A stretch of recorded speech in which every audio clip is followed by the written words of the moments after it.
आज हम व्याकरण के अंतर्गत एक नया चैप्टर शुरू कर रहे हैं। तो उस चैप्टर को शुरू करने से पहले हम आपके सामने कुछ सेंटेंस लिख रहे हैं, है ना। सबसे पहले आपको उसको बताना है। देखिए, गिलहरी पास आकर बैठ गई, ठीक है। उसके बाद रीना बाहर खेल रही है। थर्ड क्वेश्चन, दादी धीरे धीरे कमरे की ओर बढ़ी। अगला क्वेश्चन, वह जल्दी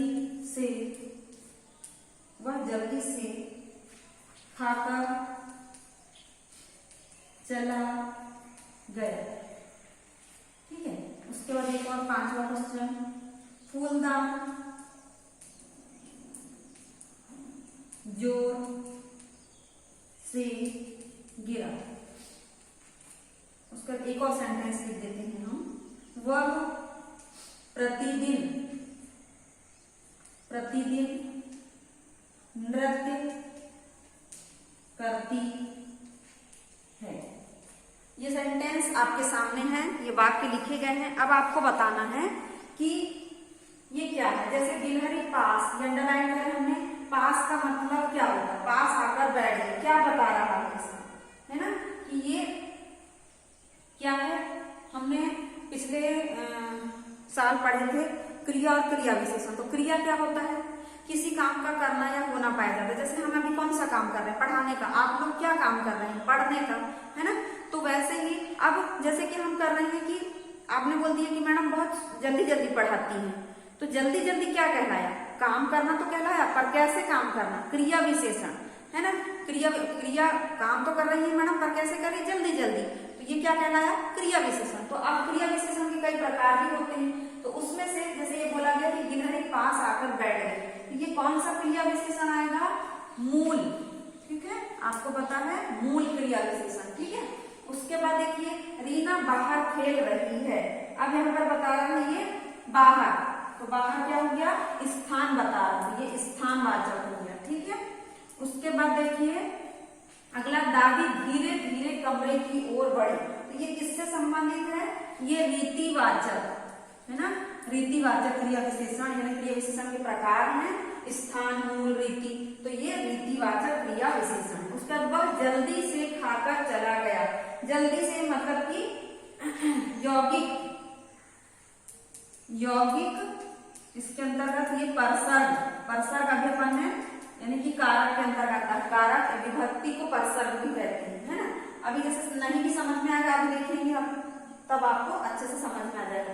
फूलदान का मतलब होता है गुलदस्ता को इंग्लिश में क्या बोलते हैं? फ्लावर पॉट, है ना। तो ये जोर से गिरा, जोर से गिरने का भाव क्या कहलाएगा? ये इसी के समान यौगिक परसर्ग, ठीक है। यौगिक परसर्ग कहलाएगा। अब ये समझ में नहीं आ रहा होगा कि यौगिक परसर्ग क्या बता रही है मैडम, है ना। तो अभी पहले आप इसको देख लीजिए, उसके बाद हम आगे जब बताएंगे तो आपको समझ में आएगा। वह प्रतिदिन नृत्य करती, नृत्य मतलब डांस, है ना, नृत्य करती। तो ये उपसर्ग यौगिक, ठीक है, उपसर्ग यौगिक, है ना। यौगिक का मतलब होता है मिश्रण, किसी भी चीज का, दो चीजों का मिलान या दो से अधिक चीजों का मिलान क्या कहलाता है? यौगिक कहलाता है। तो ये समझ में आया होगा आप लोगों के। अब देखिए, हाँ, अब हमको करना है ये वाक्यों में आय रेखांकित शब्द क्या बताते हैं कि ये कहाँ पर है ना। बैठी तो है गिलहरी, पर कहाँ पर बैठी है? पास आकर बैठी है ना। सेकंड में रीना खेल रही है, खेल तो रही है पर कहाँ खेल रही है? बाहर। उसके दादी क्या लिखा? कमरे की ओर, है ना। तो कहाँ पर बढ़ी? कमरे की ओर कैसे बढ़ी? धीरे धीरे, है ना। वह खाकर चला गया, पर कैसे खाया उसने? जल्दी से खाया। उसके बाद वह फूलदान गिरा, पर कैसे गिरा? जोर से, है ना। वह नृत्य करती है, पर कब करती है? प्रतिदिन करती है ना। तो ये रेखांकित शब्द हमें क्या बता रहे हैं कि ये कहाँ पर हो रहा है, क्या हो रहा है। अब ये क्रिया विशेषण किस भेद से संबंधित है, तो ये हमने अभी आपको बताया कि पहले वाला है मूल, सेकंड वाला स्थानवाचक, थर्ड वाला रीतिवाचक, और फोर्थ वाला जो है यौगिक, और फिफ्थ वाला यौगिक, उसके बाद जो सिक्स वाला उपसर्ग यौगिक, है ना। अब बोला गया है कि क्या किसी वाक्य में क्रिया विशेषण किसी अन्य शब्द से मिलकर बना है ना।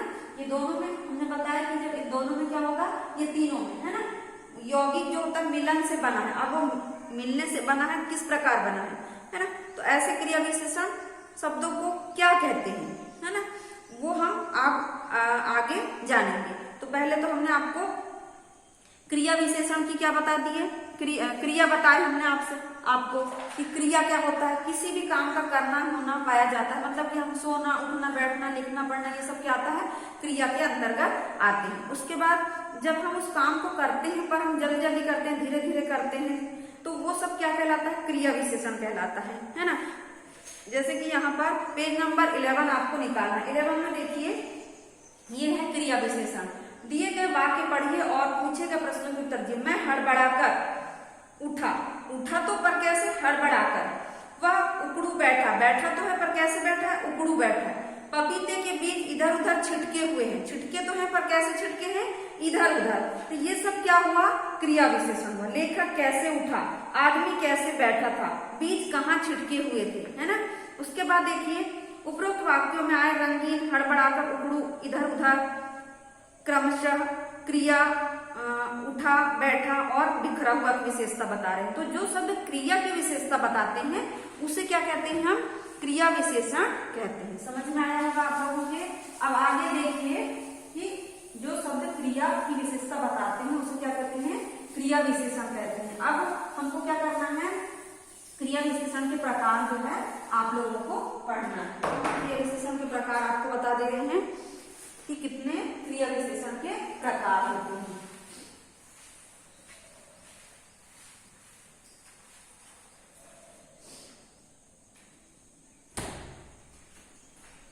हाँ, अब देखिए क्रिया विशेषण के प्रकार या भेद। क्रिया विशेषण के प्रकार या भेद।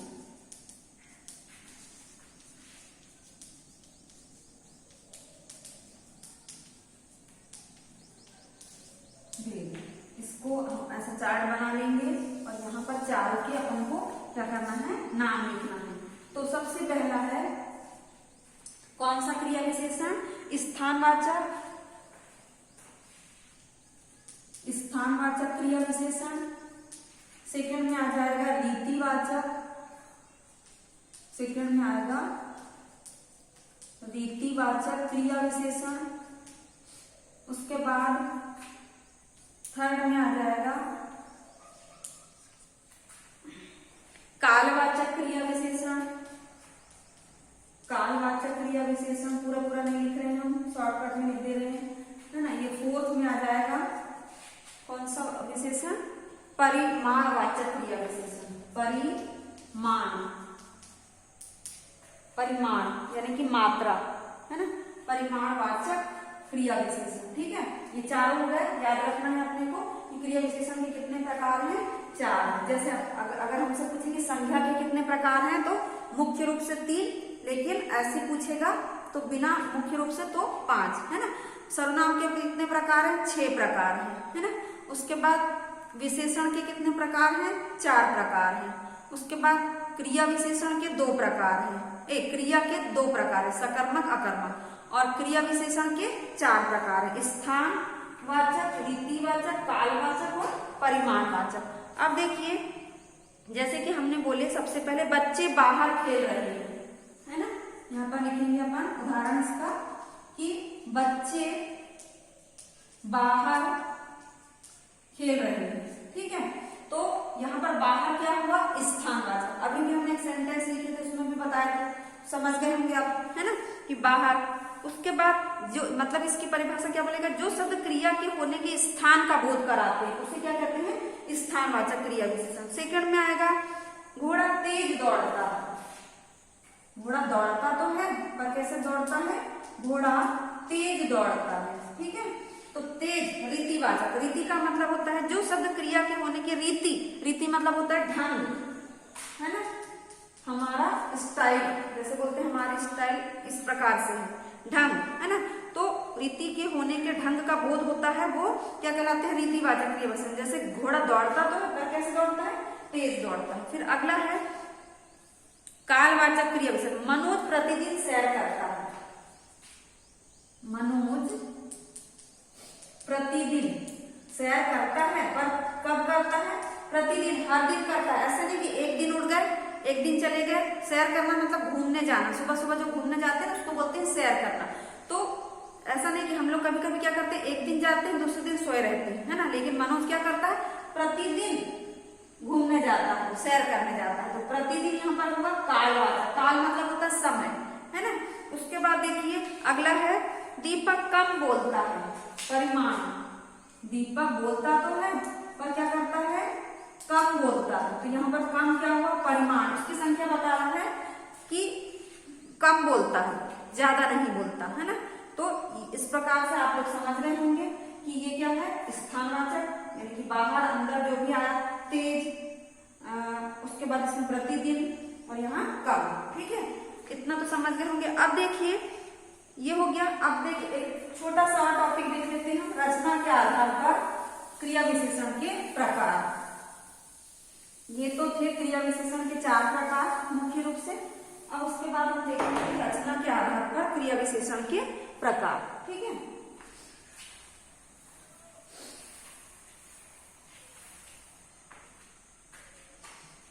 अब हम यहाँ एक और बार से पढ़ लेंगे, रचना के आधार पर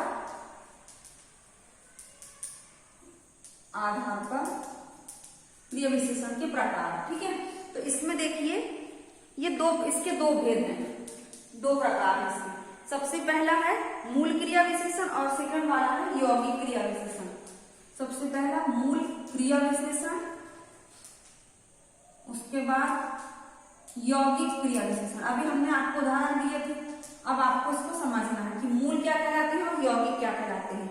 अब देखिए जिन क्रिया विशेषण शब्दों की रचना दूसरे शब्दों के मेल से नहीं हुई है, मूल मतलब अपने स्वयं के द्वारा हुई है, क्रिया विशेषण की रचना अपने स्वयं के द्वारा हुई है, तो वो क्या कहलाते हैं, मूल क्रिया विशेषण। और यौगिक मतलब मिला जुला, मतलब कि जिन क्रिया विशेषण शब्दों का निर्माण उपसर्ग प्रत्यय आदि शब्दांशों को लगाकर किया जाता है। इसमें याद रखना है अपने को, ये किसके मेल से बनते हैं, उपसर्ग और प्रत्यय। यौगिक मतलब इसमें मिलना, है ना, और ये मूल रूप रहते हैं, इसमें ये किसी की मेल से नहीं बनते। और यौगिक जो होते हैं वो मेल से बनते हैं, मतलब किसके, उपसर्ग और प्रत्यय के मेल से बने होते हैं, तो ये यौगिक कहलाते हैं, इसका निर्माण, है ना।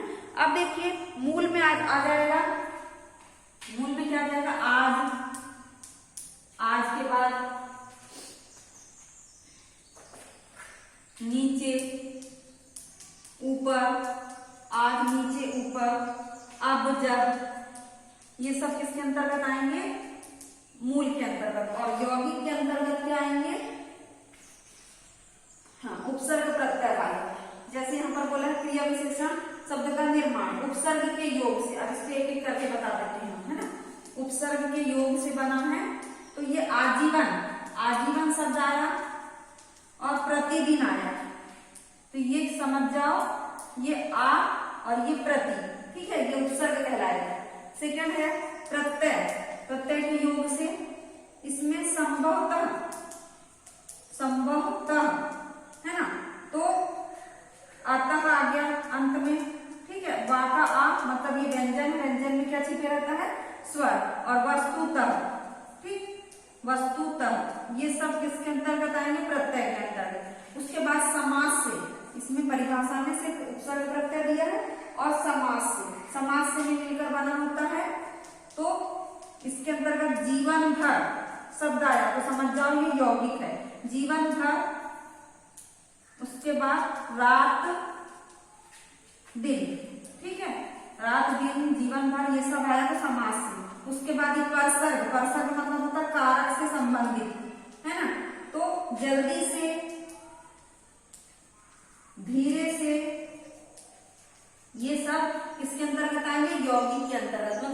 मूल क्रिया क्या होती है, अपने स्वयं के द्वारा बनाई जाती है, जिसके अंतर्गत इसकी पहचान है आज, नीचे, ऊपर, अब, जब। ठीक है। और यौगिक जो होते हैं वो क्या होते हैं, ये किसी के मिलने से बनते हैं। उपसर्ग, प्रत्यय, समास और परसर्ग इनके मिलने से बनते हैं। तो इसमें हमको पहचान याद रखना पड़ेगा। आजीवन, प्रतिदिन, संभवतः, वस्तुतः, समास में जीवन भर, रात दिन, परसर्ग में जल्दी से, धीरे से, और कई शब्द आ सकते हैं जो हमको पहचान याद रखना पड़ेगा। तो आज के लिए इतना काफी है ना।